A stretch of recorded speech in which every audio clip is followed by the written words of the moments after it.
Scottie Pippen, Alice Cooper, Tom Cruise, Goldie Hawn, Kurt Russell, tons of different Chicago athletes. Oprah did not live in that building, by the way. She lived somewhere else. She just told everybody that she lived in Lake Point Tower.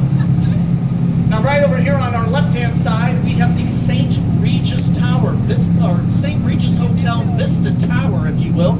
This is the third tallest building in the city of Chicago and the number one tallest building in the world, built by a female architect. Jeannie Gang of Studio Gang designed this building. Like I said, tallest in the world, built by a female architect. She actually is a recipient of a MacArthur Genius Grant.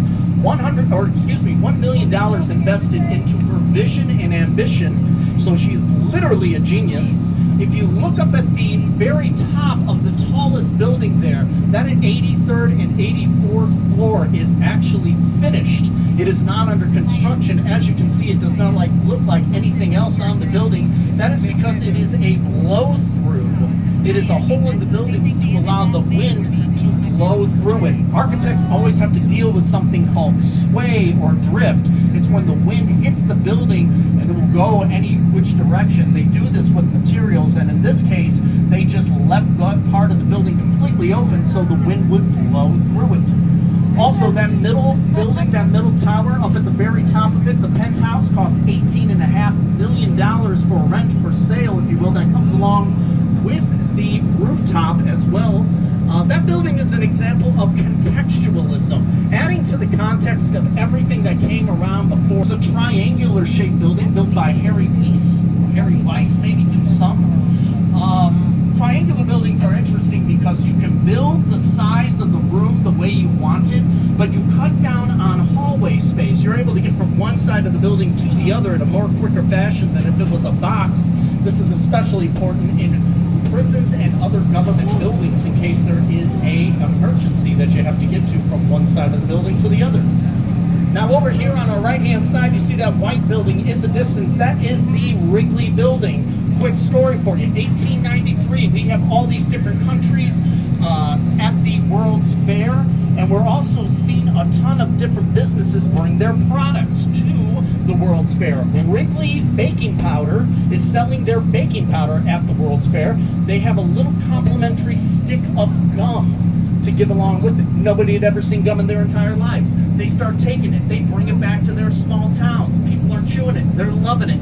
Grocery stores start ordering it. It's flying off the shelves. And before you know it, this building is built off of the profits of chewing gum. The Wrigley Building. This building has 25,000 terracotta tiles, all different hues, all the way up to the very top. It started like 6 different hues of white or cream color, starting at the darkest at the bottom and allowing your eye to be led up to the whitest part of it at the building's crown and clock tower. That building has to be hand washed once a year because if they were to take a hose to it, it would break apart the terracotta. Also, the first office building in the world built with air conditioning. Thank God for them today, right? Right? Look at this. Here's to them with their foresight. This building is also an example of Spanish revival architecture, as it is reviving from the past and takes its architectural cues from a cathedral in Seville, Spain. Right behind me here, this is the Trump International Hotel and Tower. This building, another example of contextualism, as it adds to the height. Each setback adds to the height of the buildings around it. This first one with the Wrigley Building, the second one with Marina City Towers, 2 doors down, at the very top with the AMA building right next to it. This building also is roughly 1,200 feet. It is designed by the same person who made the Burj Khalifa, the tallest building in the world, standing at 2,800 feet. If you want to get an idea what that building would look like, think about the Trump Tower and then another Trump Tower right on top of it. That building actually in 2013 had 3 people base jump from the top of it, recorded the whole thing, put it on YouTube. They were never found. Never ever found. This building right over here, the Langman Hotel, this is the AMA building. This building was built by the father of black box modernism, Ludwig Mies van der Rohe. His idea was that the form of the building should follow the function. The function of this building is to simply work, so he's not interested in any ornamentation or anything on it, just a simple black box building. That building was also the IBM International headquarters for over 25 years here in Chicago. And one of his students, Bertrand Goldberg, built this, the Marina City Towers. In the 1950s and 60s, there was a mass exodus out of the city to the suburbs. And what they were trying to do was create a middle-class tax bracket that would stay within this area. So they built this city that would have all the amenities that one would need all the way through it. It has a parking garage, parking for your boat. It had office space, even an ice skating rink. On the other side of it, it has the House of Blues, a concert hall, all within Marina City Towers. 2 cars have actually drove out of that building into the river, one of which was for the movie, Steve McQueen's movie, The Hunter. And also, you've seen it in those Allstate commercials with Mayhem Like Me. He was driving around it. You're saying no, but I swear to God, like, yeah, it was a commercial that really drove it out. So, always a planned thing. Thank God. If somebody actually drove out of there, I think it'd be a disaster. Now, right over here, one of my favorite buildings, because it's fun to talk about. Not a lot to look at, per se. This is the prairie, an example of prairie-style architecture. This is the Reed Murdoch building, built in 1916. Prairie style meaning flat and long all the way across, but it is an asymmetrical building. Check it out. You see this column over here on the left-hand side. Then 1, 2, 3, 4 bays of windows. The column with the clock tower. Then 1, 2, 3, 4, 5 bays of windows, and then another column. So 4 bays to 5 bays of windows. It is asymmetrical because they wanted to widen LaSalle, this street that we're going over right now, and they shaved off one side of the building and rebuilt it to match the other side. That is the Reed Murdoch building. On the other side, right over here, this building on the other side of First Lady is a LEED certified building, meaning that it's really, really good for the environment as it's built with all recycled materials, has a rooftop garden at the very top as well. You see this train track going all the way over. We here at Chicago have something called the L system, meaning that all of our trains are elevated above the ground. That works within a rectangular way all the way through our downtown area. We call it the loop because it loops around and around. Right here we have an Art Deco masterpiece. This is the Merchandise Mart. This building was the wholesale warehouse for Marshall Fields in 1930. It is so big that it had its own fire department, 2 different train stops, and its own zip code at one time. It is 4 million square feet. If you were to take the Sears Tower, Willis Tower to some, and smash it down, it would resemble this building, the Merchandise Mart, once again wholesale building for Marshall Fields in 1930. And right around here, this is all Wolf Point. We have a few different points of settlement within the city of Chicago, this being one of them. This is the area in which this was the main branch that we've been traveling on. Where that way is the north branch. We'll be going down the south branch here in a moment.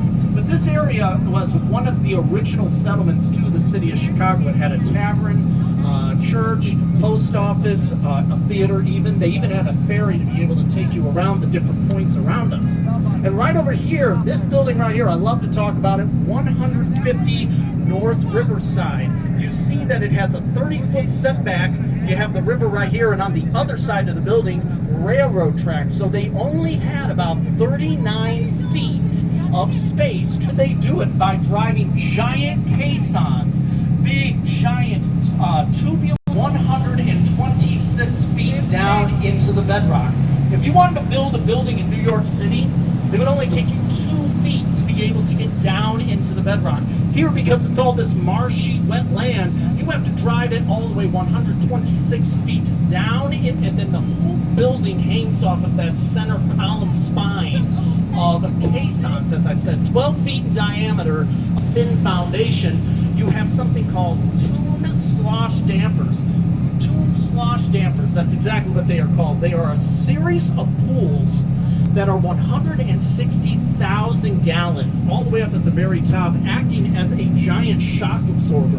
If the building sways this way, then a ton of water starts rushing over to the other side to be able to stabilize it. Once again, we're sort of in Art Deco Canyon. We got Art Deco on both sides of us. I'm going to talk about this right-hand side building first. This is 2 North Riverside Plaza, built in 1929 by Holliber and Root. This building's fascinating because, once again, as I told you, this whole river was just polluted, tons of sludge and debris and dust all the way running through it. A lot of buildings at the time built their backs from. We're still not building any buildings all the way through that time as well. By the time we got back to building things, there was a 26-year gap in building buildings throughout that whole time. So when we came back to building buildings, we are the children of the Great Depression as a country. We're thrifty, we're frugal. That's why we're building these very, very simple black box buildings. That was Gateway Center number 1, and this is Gateway Center number 2. And by the end of style, as represented here in Gateway Center number 3, international style in the 70s means you can literally pick this building up and put it anywhere in the world. It is simply a building. It is not in conversation with any other buildings whatsoever, like this one at Gateway Center number 4. You see the curvature of the building matching that of the river, and the ripple effect of the glass matching that of the river as well. A postmodernism, contextualism building. That brings us all the way to the present point with that. And folks, you're going to want to get your cameras out because you are staring at the Sears Tower, Willis Tower to some, in between these two buildings. That is the Sears Tower.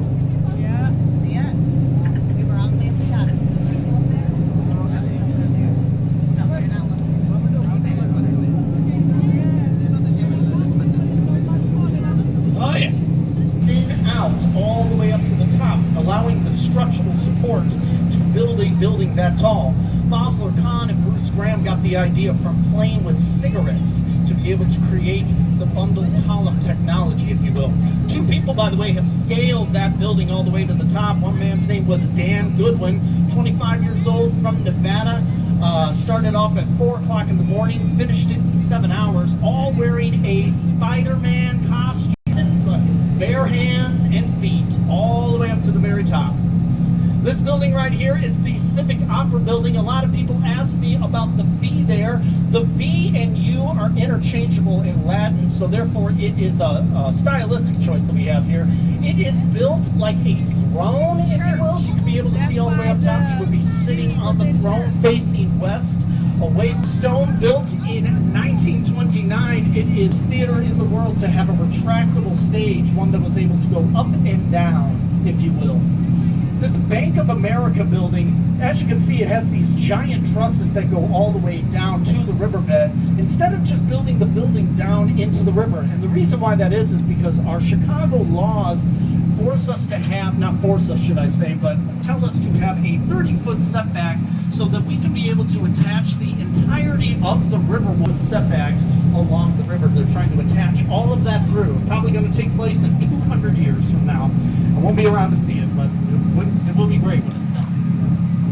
On the other side of this building, not a lot to talk about. It's an old warehouse building all the way from the 1880s, I'm sure of it. But it is the site of the Wigwam, a very special building. I just saw somebody over there pointing at that direction. You see that pink building that's over there that they're trying to get? That is actually Fulton House. It is, again, a very, very old building. On our tour, it was actually a refrigeration building, a cold storage building that when they actually turned it into condos and they broke into the walls, first of all, it took them 3 months to unthaw the building itself. And when they broke into the walls, they found out that it was insulated with horsehair. All horsehair coming out of that building. That is also the building that I spent many Thanksgiving and Christmases at with my Aunt Lynn. So wherever you are in the universe, Lynn, I love you and I miss you all the time. Right over here, this building was built in 1983 and knew the city in the movie Ferris Bueller's Day Off. Brand new building that was built, and then the movie came out. It's kind of to showcase the building itself. That's why they used it. And all of this area right here is the renovated Riverwalk. Specifically right here, you see all these native plants to it. This is called the jetty. And it is basically like a giant fish hotel. A lot of fishing takes place here, along with this B&B restaurant that we see here. A lot of fishing that takes place. All of the, and they'll actually bring a barge, or a ship, should I say, with a projection screen on the back of it, and people will watch movies on it. This, again, I said it is renovated because it's been here for a very, very long time, since 1909, but no one ever used it, largely because it was unattractive and useless. Up the staircase, cross a busy street, and then walk down a staircase, again, to get to another unfun area. So you're going up and down, not very functional whatsoever. So they decided to bring all of the Riverwalk area down to the river itself. It was a $100 million renovation, finally finished up in 2016 by concrete sticking out like that, kind of there to convey concrete. Pretty popular style from 1968 all the way to 1975. Over here in the distance, you see that green building right there. That is green terracotta, pretty rare stuff. At the very top of it, that is 24 karat gold. That is half of the thickness of saran wrap. So it is just mashed and designed to look like a champagne bottle with champagne overflowing the top of it. And then right over here, I love this building, another terracotta classic. This is the Jewelers Building. In the 1920s, we had a major problem with organized crime running rampant all over the place. This jewel into that building as you may be robbed on the way in. So they built a car garage for you to drive your car directly into the building. It would take you 30 stories up to the top, and you could be able to unload your precious jewels from there. All this area right here, you see that London House at the great rooftop bar at the top. At the bottom of it, very famous jazz club within Chicago. Diana Washington, Bill Evans, Dave Brubeck, all this who's who of jazz recorded albums and wanted to play at the London House. Not to mention the fact that this is all the area of Fort Dearborn, the most furthest west point of the country in 1803. Henry Dearborn, the Secretary of War, made his way and with troops all the way down to the Chicago area, as he knew it was a giant settlement at that time. That is the area of test, if you will, for the most beautiful office space in the world. It was built in 1925. You see up at the very top, it's that Gothic design, the flying buttress walls supporting the weight of the rest of the walls. And then it just turns into Art Deco all the way down. So sort of a hybrid with this building, built by Hawes and Hood, who ended up building 30 Rockefeller Center in New York City. And also this area at the very bottom, this Apple store, this is the original spot of Jean-Baptiste du Sauble's trading post. He had a farm trading post, married a Potawatomi woman, and ended up having a good allegiance with the Indians who are indigenous peoples of this land, who also had a good allegiance with the French and with the British as well. He was sort of the in-between. He was our very first permanent resident here in Chicago, ended up leaving about 10 years later as all of this was becoming American land. This building right here, an example of Eco Deco, meaning it's Art Deco, but built echoing into the past, as it is built with modern materials, if you will. This building is kind of a replica of that 30 Rockefeller Center. This is the NBC Tower here, designed by Adrian Smith, who also built the Trump Tower and Burj Khalifa, as I said before. This building has had a lot of different television shows be filmed within it. All of that Dick Wolf stuff of Chicago PD, Chicago. So Steve Harvey moved to LA. A shame to lose Steve Harvey, in my opinion. Right over here, this is the Sheraton Hotel. This is one of the safest hotels, not only in the city, but probably in the country. All of these windows that we're looking at are bulletproof. You cannot penetrate them. Up at the very top of it has two helicopter pads as well. A very beefed up security system within there. The ballroom that is inside of it sits at about a square footage of an acre, somewhere around 40,000 square feet all the way around. So it's a space for a lot of visiting dignitaries, presidential elects and presidential nominees as well, to be staying at the Sheraton Hotel. And over here on this side, oh baby, we're going under it. Let's cool off. Are we all ready? This is the Centennial Fountain. I didn't even know what was happening. Get ready, folks. Get your umbrellas out. Let's go.